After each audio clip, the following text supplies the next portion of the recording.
و این حدیثی که من به شما بیان میکنم، سبب بیان این حدیثم از چی بود؟ از این بود که باید که خانه‌داری هایی که امروز جوانها با زنهای خود میکنند با طریق اسلامی باشد. یعنی از داخل این حدیث یک عباره او مخصوص خانه‌داری هست و با این خاطر من این حدیث را برای شما خواندم. و این حدیث چگونه که به شما فهمانیدم که راوی این ابو هریره هست که پیغمبر خدا گفته بود است: سبعتون لا ينظر الیهم الخالق ولا یزکیهم و یدخلهم النار. 7 طایفه بوده است، 7 گروه بوده است، 7 گونه مردم بوده است که خداوند در روز قیامت به این 7 گروه نظر رحمت نمی کند. یعنی از رحمت خداوند این 7 گروه دور هستند، اینها را اصلا پاکم نمی سازد و بازم این خداوند اینها را وارد دوزخ، وارد عذاب قرار می دهد. این 7 طایفه بی نصیب، 7 طایفه که از رحمت خدا دور هستند، اینها کیا بودند؟ و شما دوی اونها را فهمانده دادم که یکی الفاعل و المفعول و دیگر و ناکح بیدی بود. کسانی که دو مردی که با یکدیگر یک جایه می شوند، دو مردی که با یکدیگر می رسند، بچه بازی می کنند. و دوم آن مردهایی که با دست خود حرام می کنند. اینها کسانی بودند که از رحمت خداوند ناامید هستند، از رحمت خدا دور هستند. و سوم این کیست؟ دوام موضوع ما و شما. و ناکح البهیمه، پیغمبر خدا گفتند کدام مردی که با حیوان برسد. اگر کدام مردی که با حیوان میرسد، این هم از همین 7 طایفه که از رحمت خدا دور هستند داخل می شود. رسول اکرم صلی الله علیه و سلم میگوید 4 طایفه دیگر هم در لعنت خداست که اونها کیا هستند؟ اول مردی که لباس زن را می پوشد، دوم زنی که لباس مردها را می پوشد. متاسفانه امروز خواهرای ما و شما، اپهای ما و شما، همسایه های ما و شما که امروز لباس های مرد را در بر کردند و پدر او نگاه دارد، مادر او نگاه دارد، برادر او نگاه دارد. حتی چنان خدا غیرت او جوان گرفت است که حتی پرسیدن نمی تواند که این لباس در بر کردن تو ناجایز است، نادرست است. سبب پوشیدن تو سبب لعنت کردن من در روز قیامت است. من در عذاب خدا میمانم از پشت تو ای خواهری که این لباس مردانه در بر کردی. دوم این بوده است. سوم کسانی که پیغمبر خدا گفتند بچه بازی میکنند. چهارم طایفه‌اش کسانی که با حیوان ها میرسند. اینها هم در لعنت خدا گرفتار هستند. چهارم این کیست؟ و ناکح المرأة من دبورها. پیغمبر خدا گفتند چهارم طایفه‌ای که در لعنت خدا گرفتارند آن جوانهایی هستند که از موضع حاصل زنها استفاده نمیبرند، از موضع تولد استفاده نمیبرند، من دبورها، بلکه از عکس او استفاده میبرند. موضع هایی که برای مرد حلال است استفاده او فقط موضع تولد است، غیر موضع تولد دیگر برای مرد حرام است، دیگر مکانهای زن. از این خاطر من به شما آگاه کردم که امروز شما پیرو مردم غرب نشوید. اونها کافر هستند، اونها روسیا هستند، اونها دوزخی هستند، اونها دشمنی اشدی شما هستند. شما پیرو اونها نشوید، نه در لباسشان. اونها اخلاقی چی دارند؟ اخلاق اسلام پیش است. اونها تمیزی چی دارند؟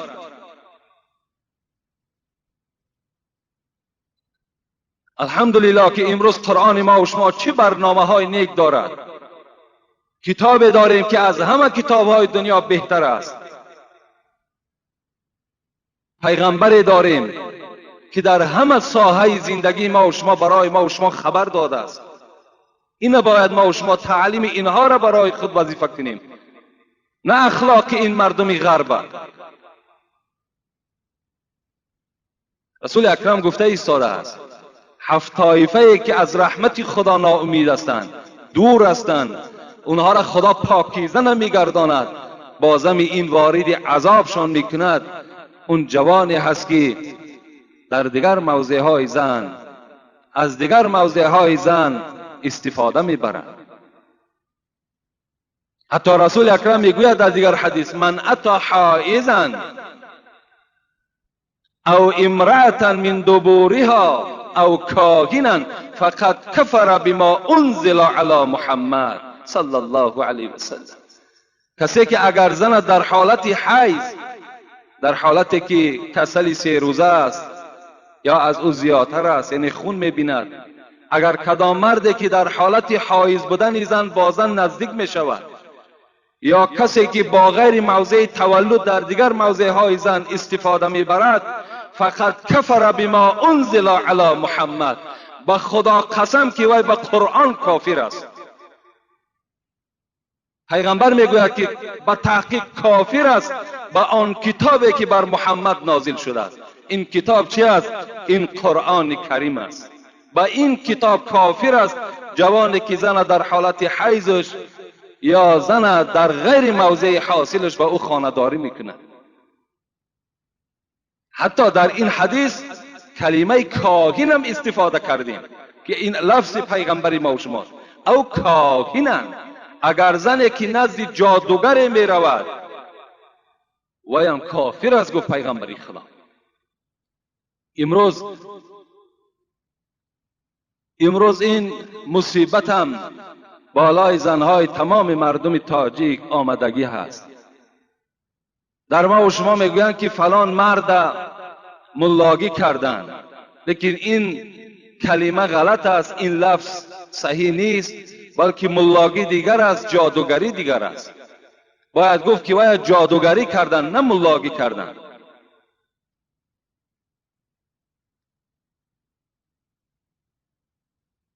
یک زمان بود چند سال پیش در یک خانه من شام خواندم، نماز شام. ما فوق‌العاده در اون خانه وارد شدیم، زیرا که من پرسیدم خانه هست که در اینجا نماز خوانیم؟ یک قشلاق بود. گفتن همین خانه ملا هست، میتوانی همجا رفته شامت رو خوانی. وقتی که من داخل این خانه شدم از نزد دروازه 3 زن نشسته بود. وقتی وارد خانه شدم یک زن همراه ملا نشسته بود. اون ملا نبود، ولی جادوگر بود.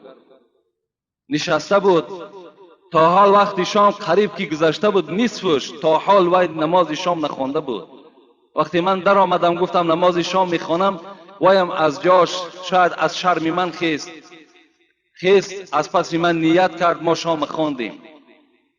وقتی خواندیم من وقتی زیاد داشتم اونجا نشستم، حتی وی از من شرمم نکرد، به من اهمیتم نداد. اون زمانها البته ما نه واعظی میکردیم نه خطیب بودیم، بلکه یک آدمی بگیم ناشناسی بودیم. وی به سوی همان زن چی گفت؟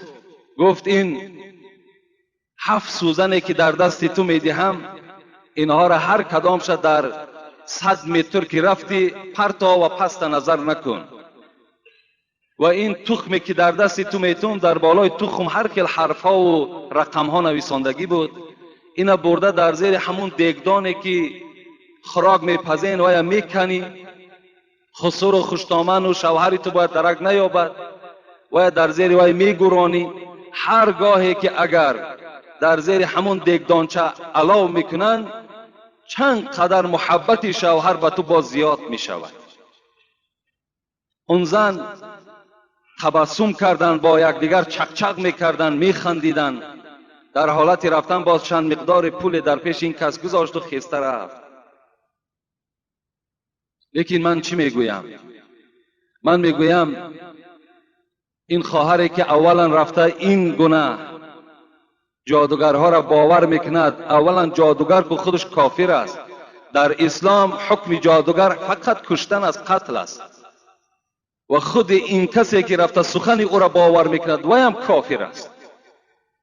این خواهر عزیز اگر مراجعت فارد، اگر پند ما برای او معقول باشد، نه پیش جادوگر رفتن در کار، نه پیش یک داملا رفتن در کار، بلکه برای آنه که دل شوهری تو برای تو گرم شود، شوهر تو را احترام کند، خسر و خوشامد در حق تو دعا کند. احترام کن کلانترها را، شوهر را احترام کن، با قدر شوهر برس، دل شوهر برای تو گرم می شود، شوهر تو را احترام میکند. من باور کن، با باوری کامل میگویم که یک بار وقتی که اگر کار این زن برار گرفت، دوم بار وقتی پیش این جادوگر می رود، این از دست اون جادوگر سالم بر نمی گردد، حتمی و استفاده می برد. این جادوگر حتمی این زن مثل زن خودش استفاده می برد، بعد دوم بار کاری و بود می کند.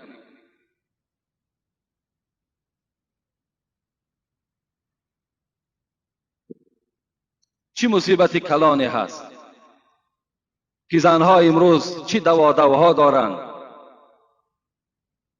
یک زن دیگر پیش یک مرد آمد در همین زمان ما و شما و گفت برای من چنان یک نسخه تمار می نویسی که شوهر من به زن دوم میل نکند، زن دوم نگیرد. این ملا میگوید من از او پرسان کردم که شوهرت دستش میرسد به دولت است؟ باید گفت بله دستش میرسد به دولت است، هیچ کمبودی ندارم، فقط رشک دارم که شوهرم زن دوم نگیرد، نمیخواهم. این ملا بوده است، خدا رحمت و مغفرتش کند، الحال در پهلوهای ما دور میگردد. وای به من حکایت کرد، میگوید من بر او گفتم خدا در قرآن گفته است فانکحوا ما طاب لکم من النساء مثنی و ثلاث و الرباع. خواهر عزیز گفته است اولا من این گونه نسخه تمار ندارم که شوهر تو را از زن دوم گرفتن من کنم. دوم این که خدا در قرآن میگوید هر یک مرد که دستش میرسد حقوق دارد که یک زن، دو زن، سه زن، چهار زن در نکاح خود درآورد. این فرمان خداست. اگر چنده که امروز این فرمان خداوند خلاف قانون زمان ما و شماست، لیکن آن خدایی که این قانونگرها را خودش آفریده است همان ذات فرمان میدهد هر مرد حقوق دارد، دو زن، سه زن، چهار زن گیرد. فَإِنْ خِفْتُمْ أَلَّا تَعْدِلُوا فَوَاحِدَةً. لیکن مرد دوم زن میتواند، سیوم زن میتواند، چهارم زن میتواند. خدا در دوام این آیت میگوید که اگر عدالت داشته باشد، با زن معامله خوب داشته باشد، فقط برای یک ماه و دو ماه و برای زیبا بودن او و دیگر شرط های او و استفاده نکند. زیرا پیغمبر خدا میگوید اذا كانت عند الرجل امرأتان فلم يعدل بينهما جاء يوم القيامة وشقه الساقي. کسی در دنیا دو زن داشته باشد لیکن در بین این دو زن عدالت جاری کردن نتواند، در روز قیامت با یک طرف قاق شده از قبر میخیزد. این ملا میگوید من همچنان به او حکایت کردم که خواهر عزیز تو در این کار ضدیتی نشان نده، مبارزه نبر، زیرا که شاید مبارزه بری یعنی در این معامله شاید که تو را این شوهر طلاق دهد، حیاتی تو خیلی حیاتی ناآرام شود. برای همین برای او بگذار که وای زن دوم هم گیرد. مادام تو را همه شرایط که تأمین کرده باشد، چه جای رشک است؟ وقتی که تو رشک میکنی این معنای او را دارد که تو خلاف گفته خدای خود عمل میکنی. زن بود به نام رابعه. من میخواهم به همان زنهایی که برای زن دوم و سوم بودن شوهرهاشان ضدیتی نشان میدهند، از یک زن از عالم همین زنها، از خود زنها حکایت کنم.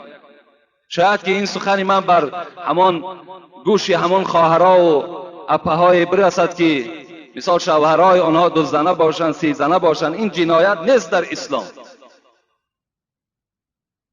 اگرچه امروز از همه ده باز ضرورتر است، مهمتر است خواهرای ما و شما در قد راه چی در کارهای ناشایسته دست میزنند. همه آنها بیچاره زارن، منتظرن که حتی زن دوم برای آنها را قرار دهند. از حرامیده نخواه که یک نکاح حلال بهتر نباشد. میگوید این رابعه ادویه نام داشتند، فرزند اسماعیل بودند.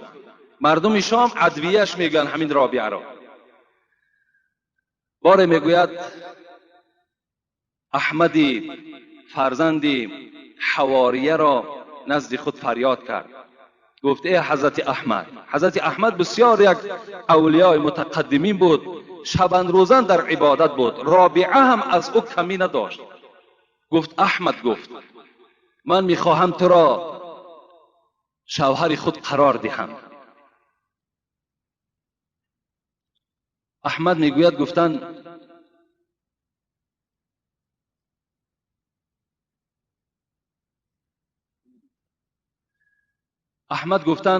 رابعه گفتن من بسیار مشغول هستم، من شبان روزان عبادت دارم.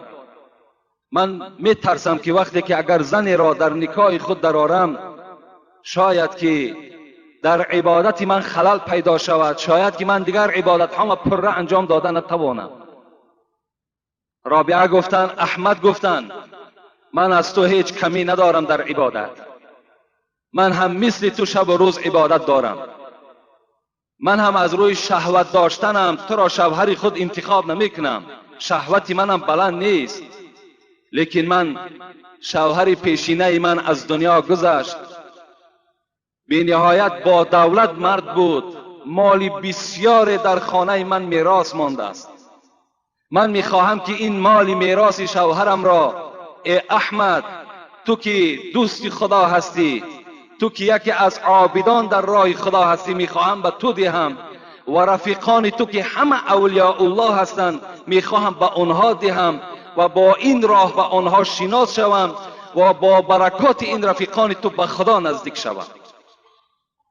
رابعه ادویه این سخن گفتند. احمد میگوید بعد شنیدن این سخن رابعه در دلش مثل یک الاو افتید. در حال نزد استاد خود سلیمان دارانی آمدند و گفتند استاد، گفتند این سخن رابعه هست و این پیشنهاد رابعه هست. استادش گفتند که این سخنی هست که بجز دوست از زبان دوستان خدا دیگر از هیچ زبان نمی براید. از این خاطر این رابعه را در نکاح خود درآور. احمد میگوید آمدم و رابعه را در نکاح خود درآوردم و آن مال و ملکی که داشت برای تمام رفیقان خود تقسیم کردم، برای دوستان خدا تقسیم کردم. و میگه روز از روزها رابعه چی گفت؟ احمد گفت تو مرد هستی. خداوند در قرآن برای مردها خبر داده است که هر مرد میتواند 2 زن، 3 زن، 4 زن در نکاح درآورد. از این خاطر من زنی مالدار هستم، میخواهم که از مال خودم تو را صاحب زن دوم گردانم، تو را صاحب زن سوم گردانم، تو را صاحب زن چهارم گردانم. و همچنان کرد. احمد را میگوید با دست خود زن داد. احمد میگوید من حیرت میماندم از رابعه. وقتی میگوید من از خانه رابعه بیرون میشدم و میخواستم که به خانه زن دوم روم یا سوم روم، این رابعه چکار میکرد؟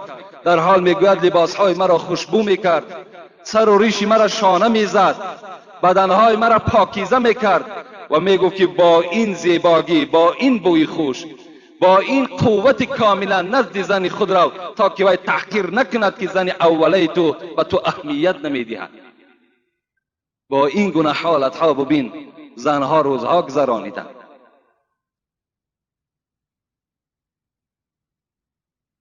از این خاطر از همه خواهرها التماس دارم که نزد جادوگرها نرویم.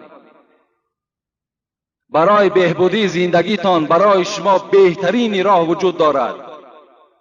همون خانه ای که تو زندگی میکنی خسر داری، خوشتامن داری، برادرهای شوهر است، خواهرهای شوهر است، خود شوهر است، اونها را شما احترام کنین، با قدر اون اولاد برسین، هر سخنی که شوهر میگوید اطاعت کنین، به خدا قسم اون شوهر از اولادش دیده تو را دوستتر میدارد، تو را احترامت میکنه.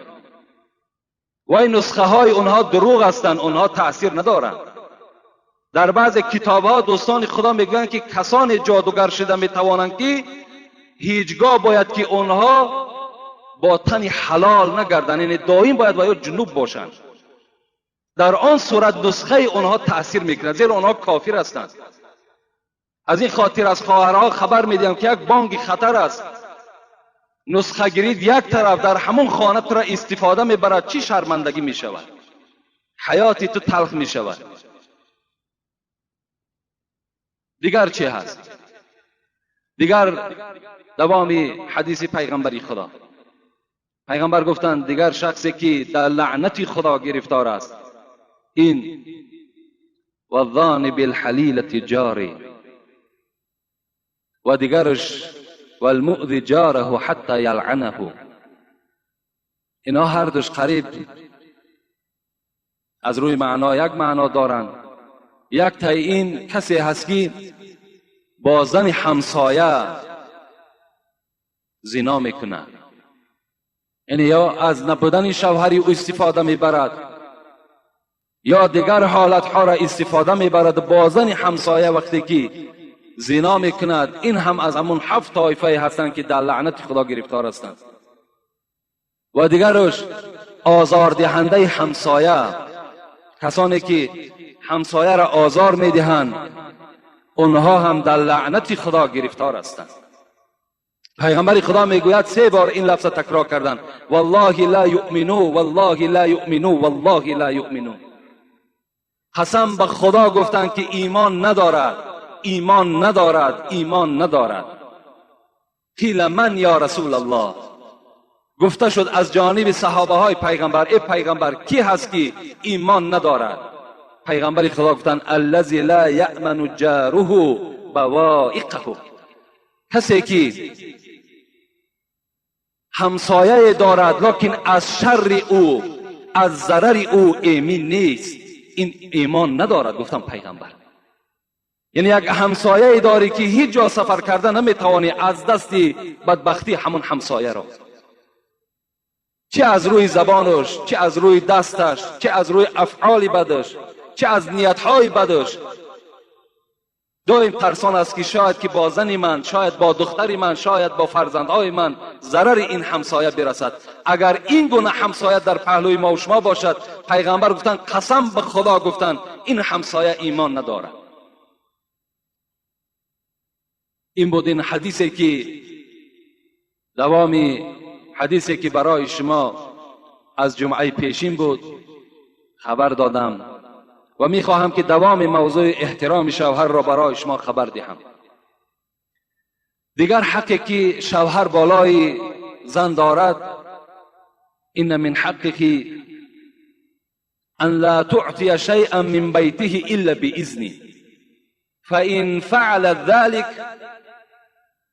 كان عليها الوزر وله الاجر.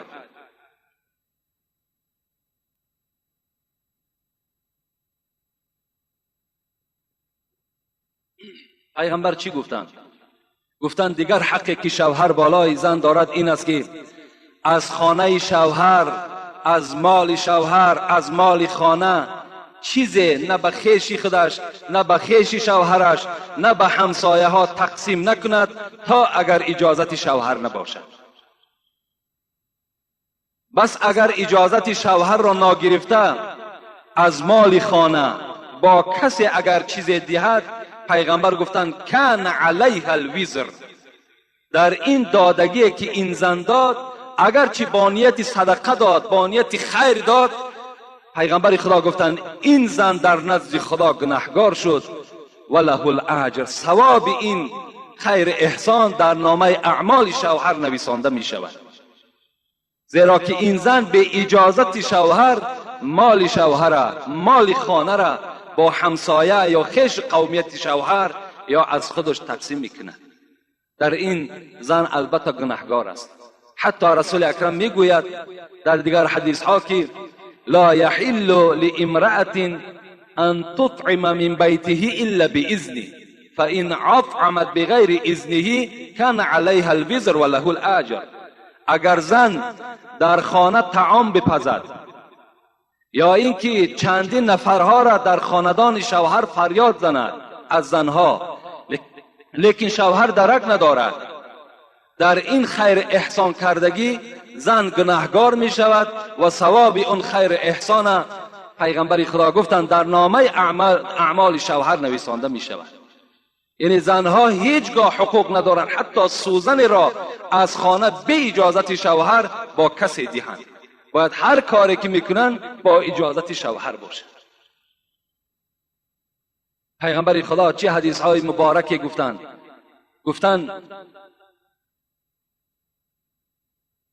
کدام زن گفتند ای پیغمبر خدا از همه زنها دیده بهترین زن کدام زنها به حساب می رود؟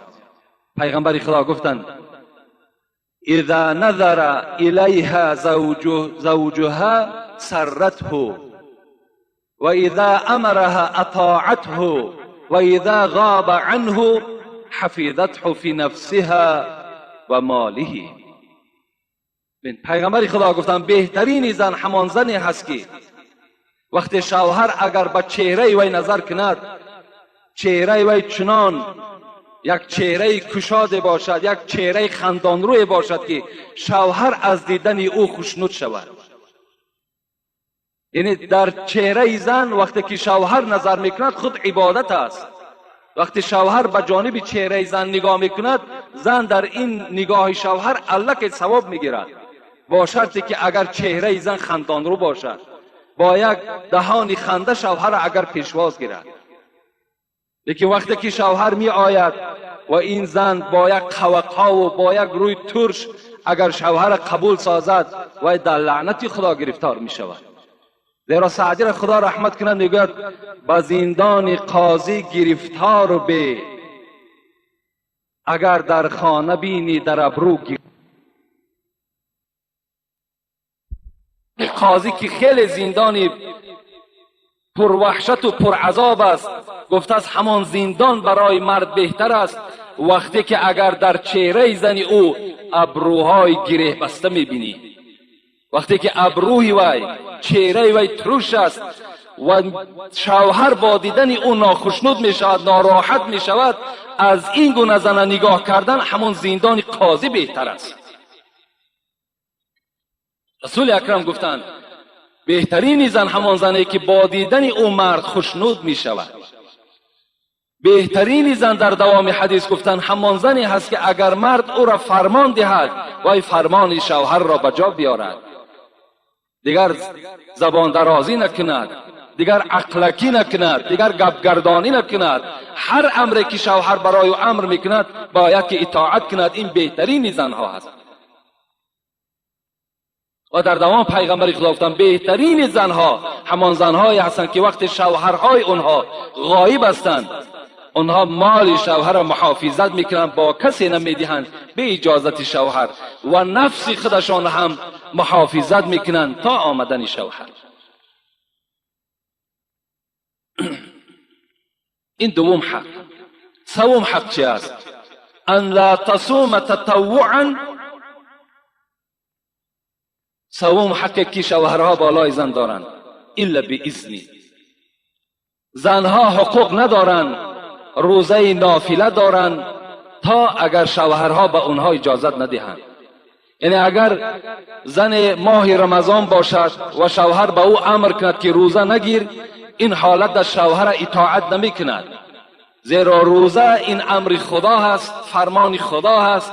در فرمان خداوند هیچگاه شوهر اطاعت نمی کند وقتی شوهر خلاف گفته خدا رفتار کند. لیکن در غیر روزه های نفل، یعنی در غیر روزه های فریضه مثل غیر روزه رمضان، دیگر روزه هایی که می‌دارند روزه های نافله یعنی زیادتی، هر روزه که میدارم باید که از شوهرها پرسن که من فردا روزه میگیرم. اگر شوهر گوید روزه گیر، روزه میگیرد. اگر گوید شوهر که روزه نگیر، وای حق ندارد که روزه گیرد. حتی رسول الله در دوام حدیث میگوید که فإن فعل ذلك جاعت و عطشت ولم یقبل منها. اگر این زن سخن شوهر قبول نکند و روزه گیرد، این حالت ده به این زن میگد همان گرسنگی و تشنگی میرسد و روزه این زن خدا قبول نمیکند.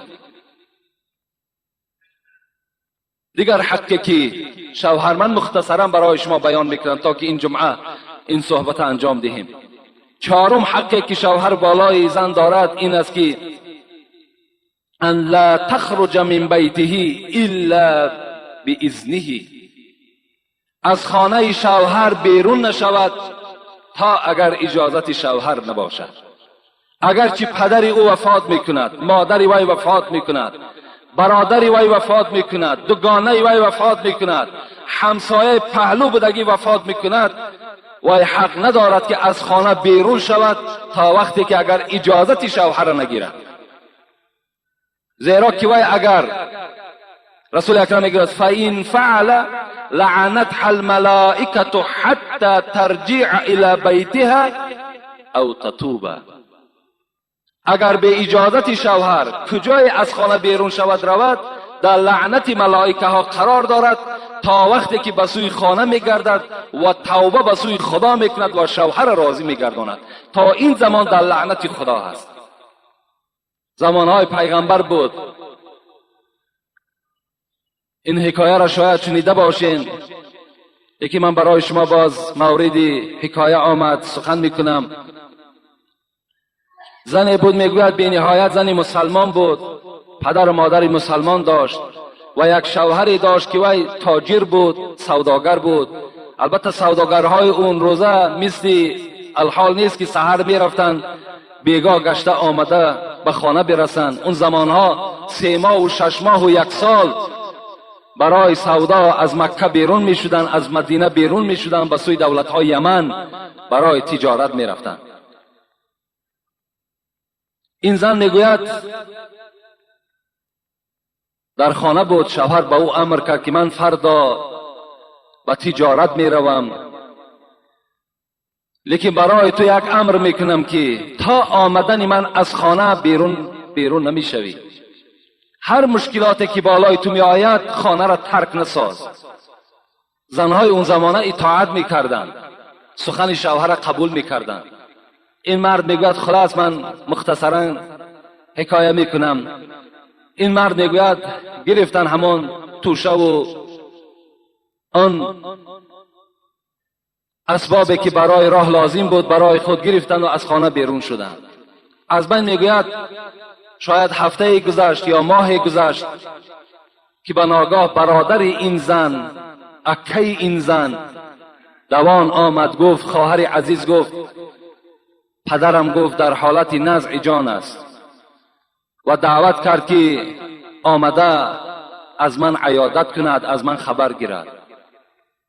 این زن گفتن، برادر عزیز گفتن اولا شوهر بر من امر کرد که من از خانه بیرون نشوم و دوم اینکه پیغمبر خدا زنده هستند، رفته از پیغمبر خدا بپرس، اگر اجازت دهد میروم، اجازت ندهد نمیروم.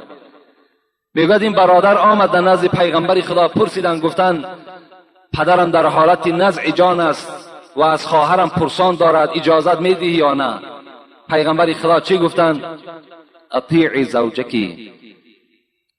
گفتن فرزند عزیز رفته به خواهرت بگو که اطاعت از شوهرش کند، این بهتر است که برای عیادت پدرش رود. این برادر آمده گفتند، در حال خواهر قبول کردند. باز از بین میگوید 1 هفته گذشت که آمد این برادر و گفت پدرم از دنیا گذشت، در مراسم دفنش آیا اشتراک میکنی یا نه؟ این زنی مسلمان بود، گفت رفته از پیغمبر خدا پرسان کن، اگر اجازت دهد میروم، اجازت ندهد من فرمان شوهر را به جا میارم. میگوید رفتن این برادر پرسیدن، پیغمبر خدا گفتند اطاعت شوهر برای خواهر تو بهتر است از این که در مراسم جنازه پدرش اشتراک کند. برادر رفتن مراسم پدر را گذرانیدند، خواهر در خانه این شوهر باقی ماند. بعد 1 سال این شوهر آمد و درکدار شد که خسر او از دنیا گذشته است و از زن خود پرسید آیا اشتراک کردی؟ گفت نه اشتراک نکردم، زیرا امر شما بود که من از خانه بیرون نشوم. میگوید این شوهر به هر حال غمگین شد و نزد پیغمبر خدا آمد. گفت پیغمبر خدا چرا رخصت ندادی که این عائله من رفته از پدر خود عیادت میکرد، در دفن او اشتراک میکرد. پیغمبر خدا میگوید با تبسم با این جوان گشته گفتند با این شوهر این زن ان الله قد غفر لابیها بطاعتها لزوجها. گفتند ای فرزند عزیز، این خسوری تو گفتند این پدر این عروس بسیار آدم گناهگار بودند، لیکن با سبب آنه که دختری و احترام شوهر را کرد، سخن شوهر را نشکست، خداوند با احترام این دختر گناههای پدر را گذشت و وی را وارد جنت گردانید. برای یک اطاعتی که دختر از شوهر خود کرده است، خداوند پدر او را که آدم گناهگار بوده است از عذاب خود نجات داده است. البته به البته هر یک پدر، هر یک مادری که این گونه دختر را تربیه میکند، دختر اسلامی تربیه میکند، دختر تربیه میکند که در خانه شوهر مثل پدر و مادر خسر و خوشتامن را احترام میکند، مثل برادرهای خود شوهر را احترام میکند، با قدر همه اون اولاد اجداد میرسد، بازم این 5 وقت نماز خود ادا میکند، بازم این زنی با حیا هست، البته پدر و مادر او وارد جنت میشود. این عذاب و این مشقت و این تربیه‌ای که این پدر و مادر کردن، البته به البته ثواب او را انشاءالله در قبر و در روز قیامت این پدر و مادر برخوردار میشوند. خوش به حال همون پدر و مادری که این گونه دختر را تربیه میکنند و در یک جوان مسلمان تسلیم میکنند، خوش به حالشان. دیگر نه در اون اولاد جنگ است، نه جنجال است، نه نافهمی است.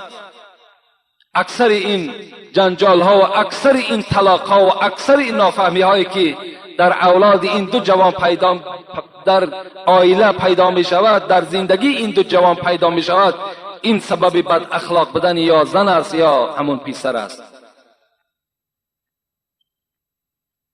دیگر آخران حقی که شوهر بالای زن دارد این چی است؟ این پیغمبر خدا گفتند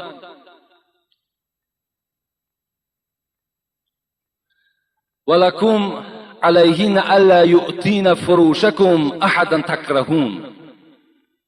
پیغمبر گفتند دیگر حقوقی که شوهرها بالای زنها دارند این است که باید که زنها در نبودن شوهر هیچ مرد بیگانه را به مهمانی قبول نکنند، یا اینکه مرد را که این شوهری وی بد میبیند وی را در خانه مهمان نکند. یعنی خلاص این که وقتی شوهر در خانه نباشد زن حقوق ندارد که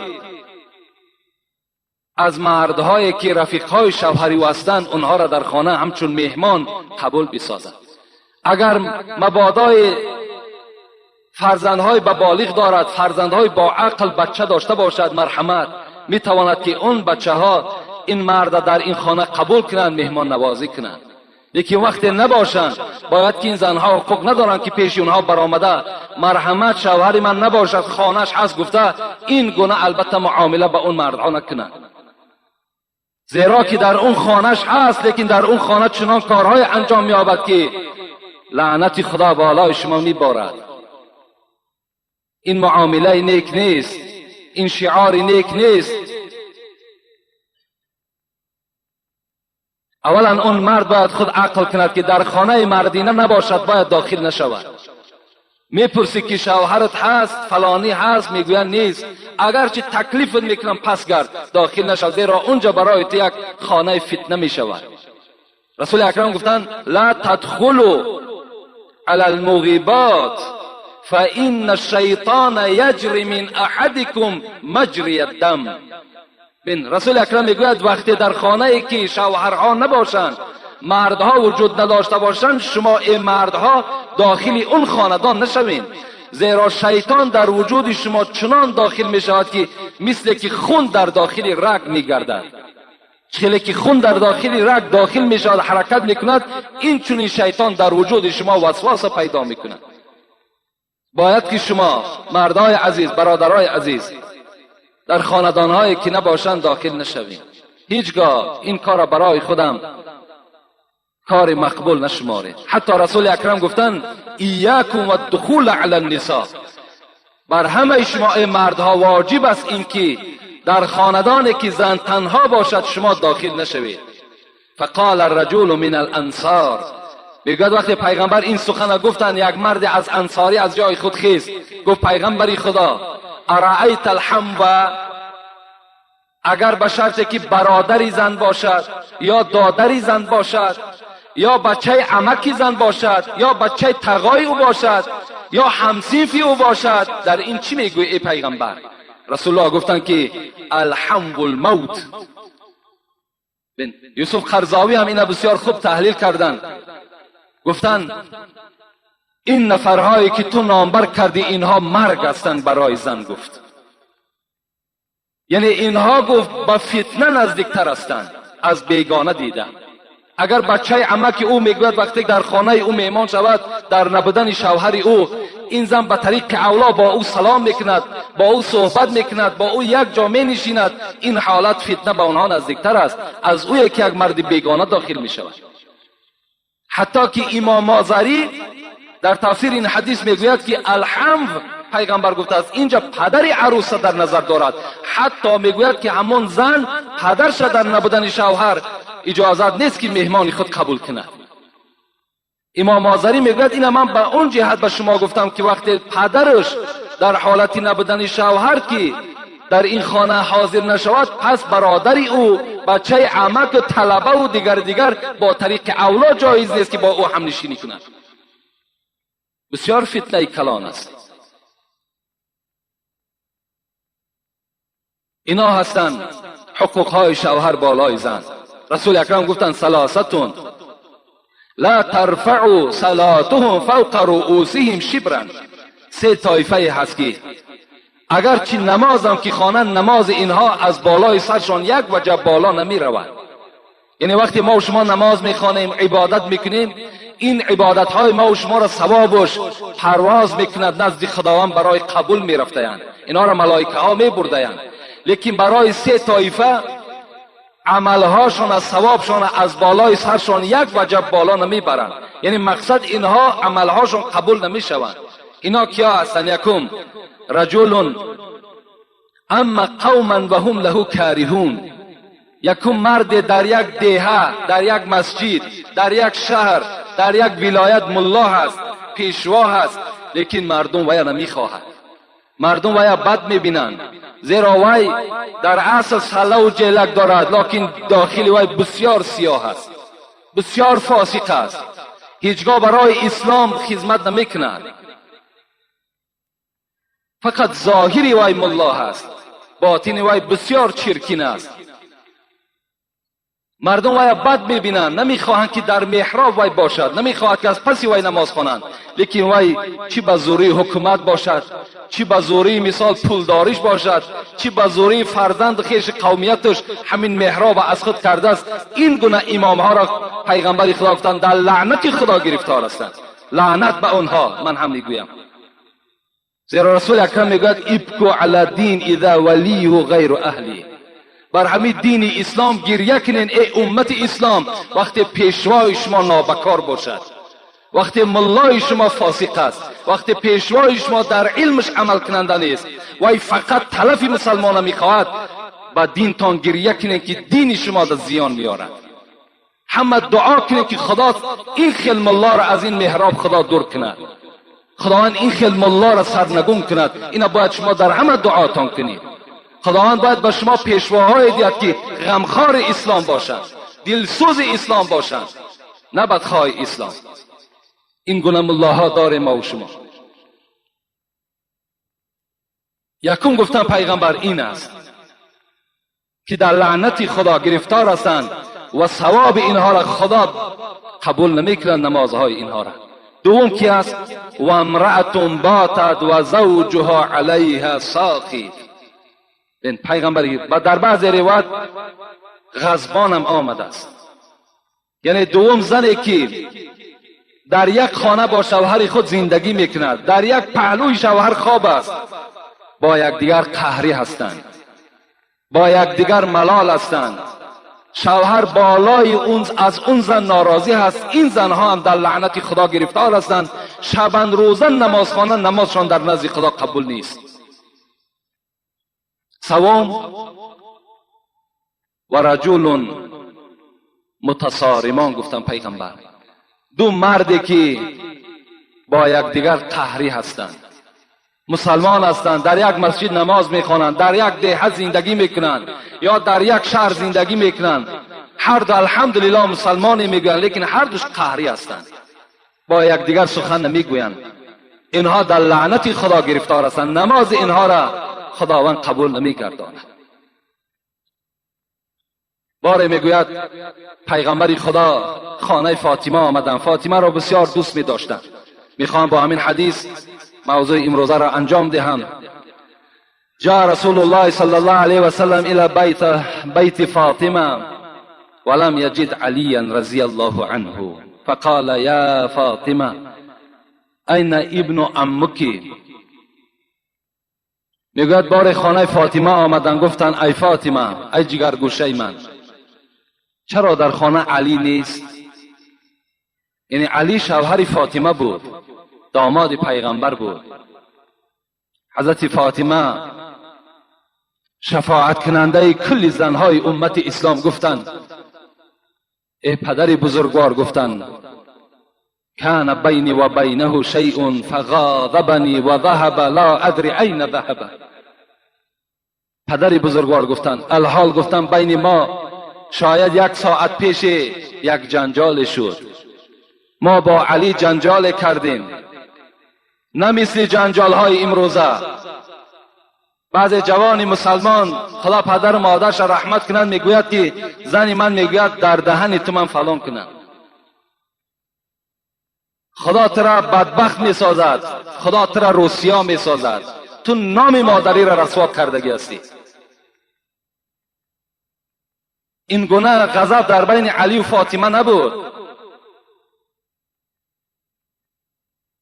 میگوید گفتن پدر بزرگوار کمی بین ما یک نافهمی شد، حضرت علی ملال شدند و از خانه بر آمدن، نمیدانم کجا رفتند.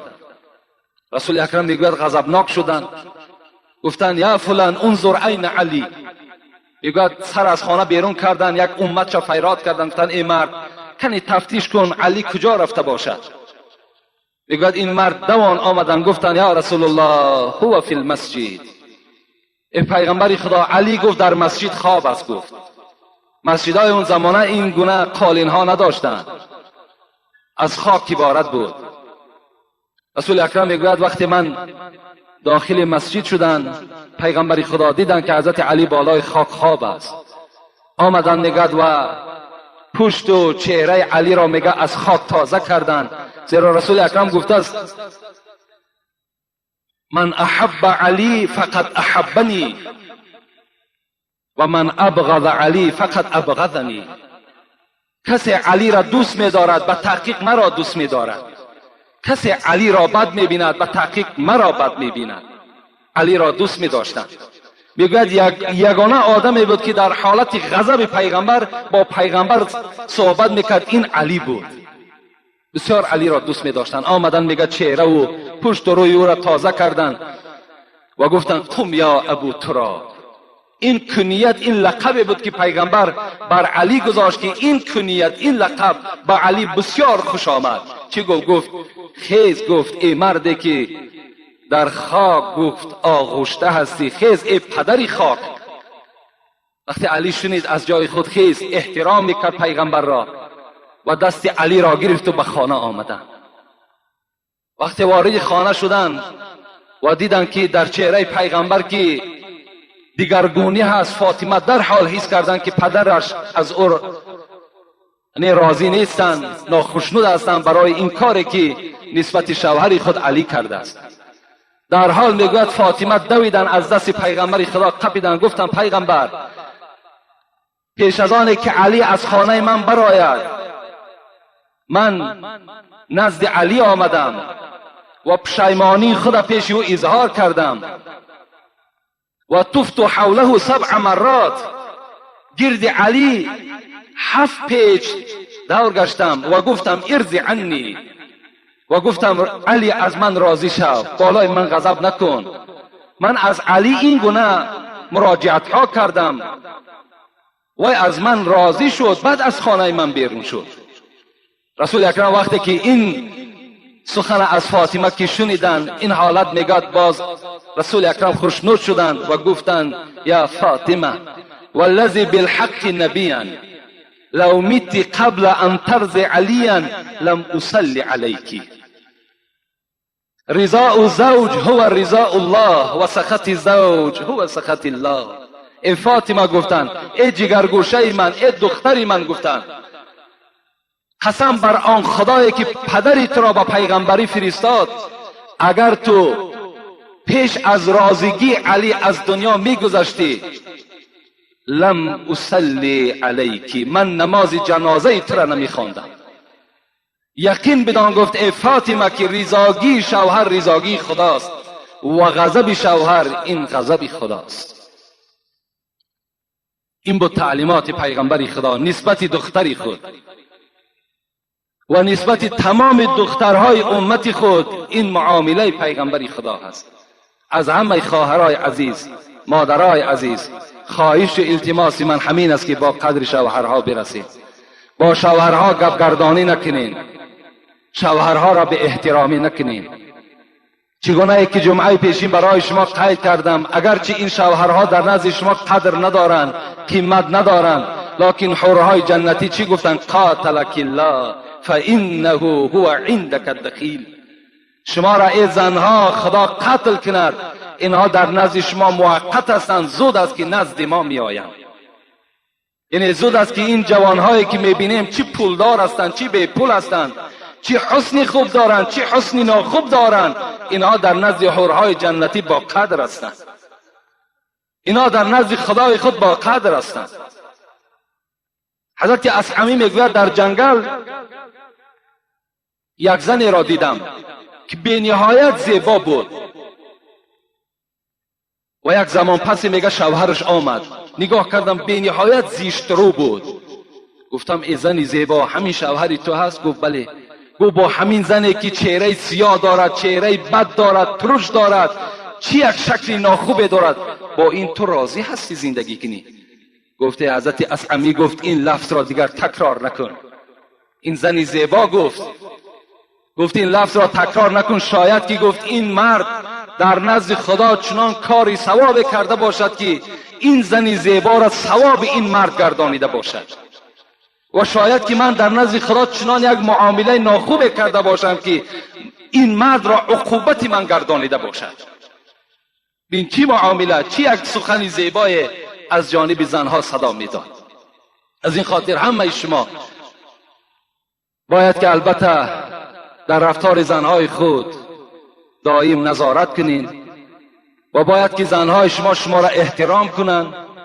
و چگونه ای که مراجعت کردم باز مراجعت میکنم که خواهرای عزیز با قدر شوهرها رسید. اگر شما خواهین که جنتی شوین، اگر شما خواهین خداوند از شما راضی، پیغمبر از شما راضی، قرآن از شما راضی، با قدر شوهرها رسید. و آخر دعوانا ان الحمد لله رب العالمین.